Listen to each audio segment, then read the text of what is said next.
प्रवीण कुमार किधर है? राइट। मैं बार बार क्रोध को काबू करने की कोशिश करता हूँ, लेकिन हमेशा असफल हो जाता हूँ। जब क्रोध आए तो कैसे अपने आप को काबू में रखें? पहली बात, क्रोध के विज्ञान को समझ लो। भगवान कृष्ण कहते हैं, ध्यायते विषयान पुंसः। शुरुआत कहाँ से होती है? किसी चीज को तुमने देखा, शुरुआत अब यहाँ से हो रही है। ध्यायते विषयान पुंसः संगस्ते सूपजायते। चीज पसंद आ गई, मन में कामना पैदा होगी, संग मेरे साथ अब ये चीज होनी चाहिए। अच्छी कार देखा, अब ये कार, ऐसी कार मेरे पास होनी चाहिए।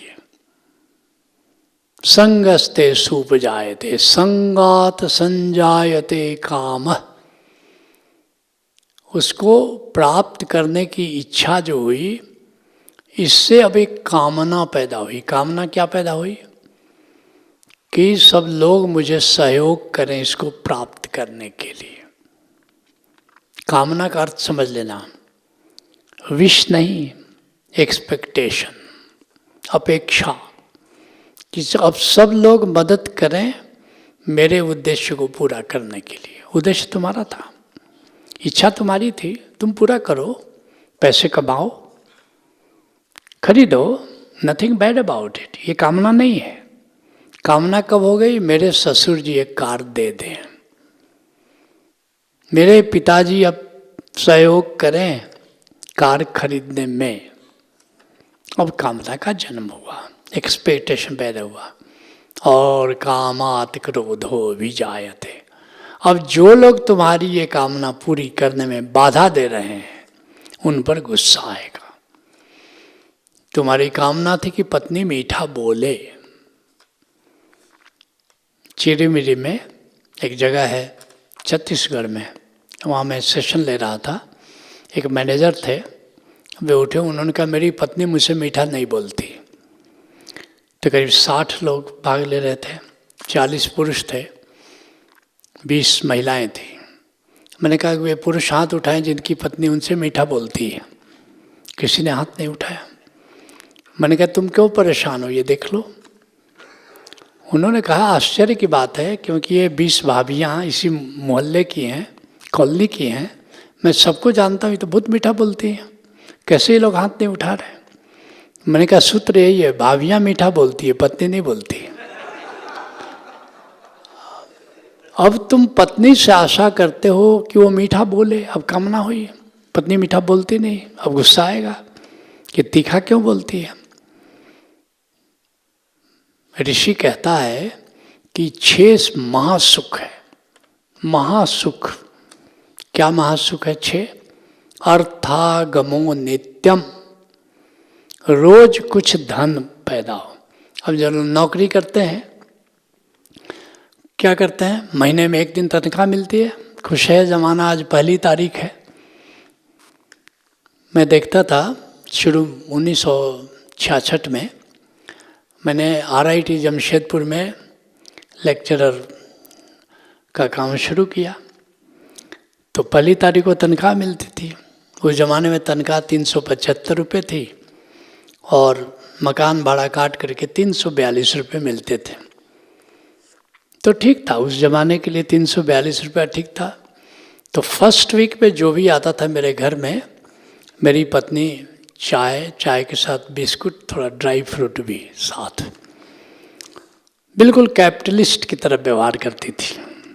फिर सेकेंड वीक आता था तो सोशलिस्ट हो जाती थी, ड्राई फ्रूट हट जाता था, चाय और बिस्किट। फिर थर्ड वीक आता था, फिर वो कम्युनिस्ट हो जाती थी, बिस्किट हट जाता था, सिर्फ चाय। और जब 4th वीक आता था, चंद्रमा घट रहा है, 4th वीक आके बिल्कुल नक्सलाइट हो जाती थी। पूछती थी भाई साहब चाय भी पीजिएगा। अब जो शरीफ होता था बोल देता नहीं नहीं भाभी जी कोई बात नहीं।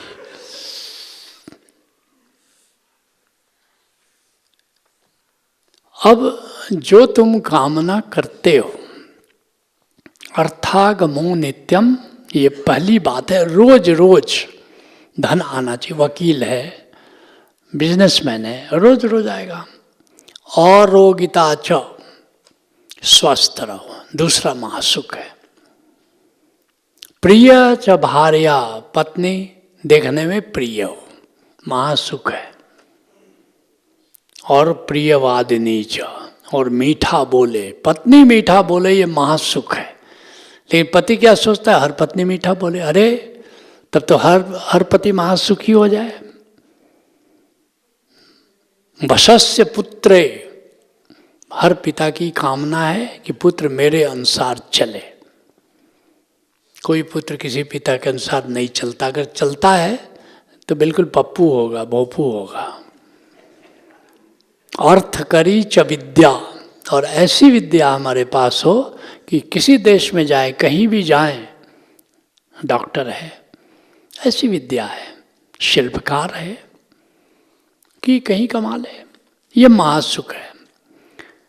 तो अपने अनुसार, मेरे अनुसार बेटा चले, पत्नी चले, पति चले, मित्र चले, ये तो होता नहीं है। सभी स्वतंत्रता में जीना चाहते हैं। तो क्रोध का मूल कामना है। अगर क्रोध से मुक्त होना है तो कामना से मुक्त होना बहुत जरूरी है। तो पहली बात, अगर इस सूत्र को तुमने समझ लिया तो क्रोध पैदा नहीं होगा। और दूसरी बात, अगर क्रोध पैदा हो गया तो जब तक तुम अपने को मन के साथ तादाद में बनाते रहोगे तब तक क्रोध होता रहेगा। एक दिन जानोगे, जैसे ओशोधरा की 9वें तल का कार्यक्रम है ज्ञान समाधि, वहाँ तुम जानते हो मैं आत्मा हूँ, और आत्मा में क्रोध पैदा नहीं होता। लेकिन जब तक अज्ञानता है कि मैं देह हूँ, तब तक क्रोध से मुक्त नहीं हो सकते। जिस दिन जानोगे देह हूँ मैं नहीं, देह मेरी नहीं, हे जनक जिसने जाना है योगी वही। देह से तोड़ो तादात में और देख लो, तुम अभी से सुखी शांत हो, मुक्त हो। कहते हैं अष्टावक्र, एक वो विशुद्ध बोध हो हम, इति निश्चय बहनिना प्रज्वालया अज्ञान गहनम बीत शोको सुखी भव। कहते हैं कि मैं विशुद्ध बोध हूँ, मैं चैतन्य हूँ, बोध हूँ मंत्र की आग से जला अज्ञान का बन सुखी हो सके। जिस दिन जानोगे मैं चिन्मय आत्मा हूँ, मैं देह नहीं, मन नहीं, इंद्रियां नहीं, प्राण नहीं, अवचेतन नहीं, उस दिन क्रोध से मुक्त हो जाओगे। उसके पहले क्रोध से मुक्त नहीं हो सकते। Let's knowledge.